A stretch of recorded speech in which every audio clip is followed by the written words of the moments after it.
Neste exemplo 5, nosso objetivo é calcular a área desta região R aqui. Que região é esta?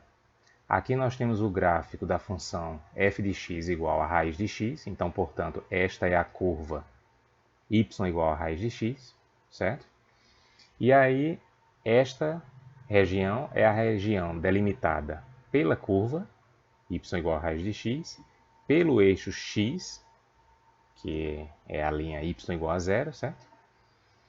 E à esquerda e à direita por x igual a 1 e 3, respectivamente. Se você preferir, são as retas x igual a 1 e x igual a 3. Tá?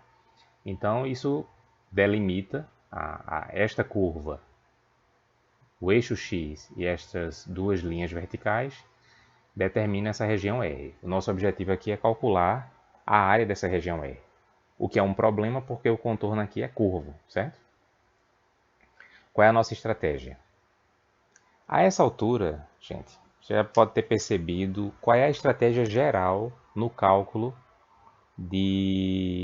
ou não no cálculo ainda, mas assim, na montagem de uma integral definida. Quando você monta a integral, certo? Se você vai conseguir calculá-la é outra história. E de fato, para isso precisaremos quase sempre do teorema fundamental do cálculo. Mas para a gente sequer montar a integral definida, dá para perceber qual é a estratégia geral. A gente tenta identificar algum elemento infinitesimal cuja soma, com infinitos termos como esse, resultarão na quantidade que nos interessa. Então veja, se a gente quer calcular a área dessa região, o que é que a gente vai fazer? A gente vai dividir essa região em pedacinhos, no caso aqui de áreas infinitesimais, e daí vai primeiro obter uma expressão para a área de um pedacinho, e depois a gente vai escrever o R como sendo uma soma de infinitos termos como esse. E essa soma a gente chama de integral, certo? Então vamos lá. Primeiro, observe que aqui nós temos um retângulo de base infinitesimal dx, entre x e aqui à direita x mais dx, tá? X é qualquer ponto aqui no intervalo de 1 a 3, tá? Então, a partir de x aqui, a gente tem um retângulo de base infinitesimal dx e altura que é igual ao próprio f de x, concorda? Para esse x, essa altura aqui é f de x. Ou seja, quem é f de x? Raiz de x. Então, essa altura aqui é raiz de x para este x aqui. Aí,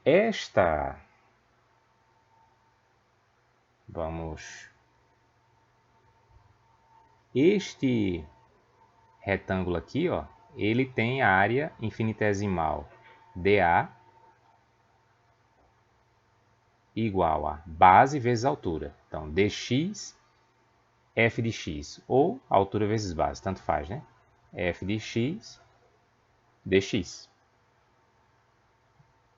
Certo? Então, podemos dizer que a área da região R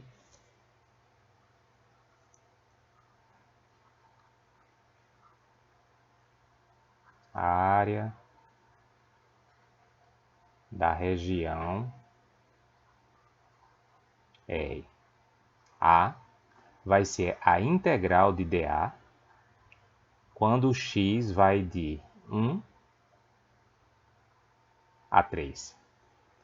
Lembra daquela nossa notação, né? Se não está claro aqui, se o x não aparece aqui explicitamente, é importante a gente colocar os limites de integração identificando qual é a variável que vai de 1 a 3. No caso aqui é x, certo?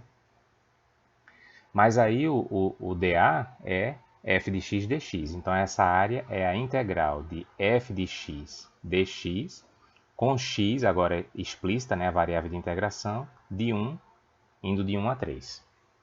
Certo? Então essa área aqui dessa região R é a integral de f de x dx com x indo de 1 a 3. Neste caso aqui específico, que o f de x é raiz de x, nós temos integral de raiz de x dx com o x indo de 1 a 3.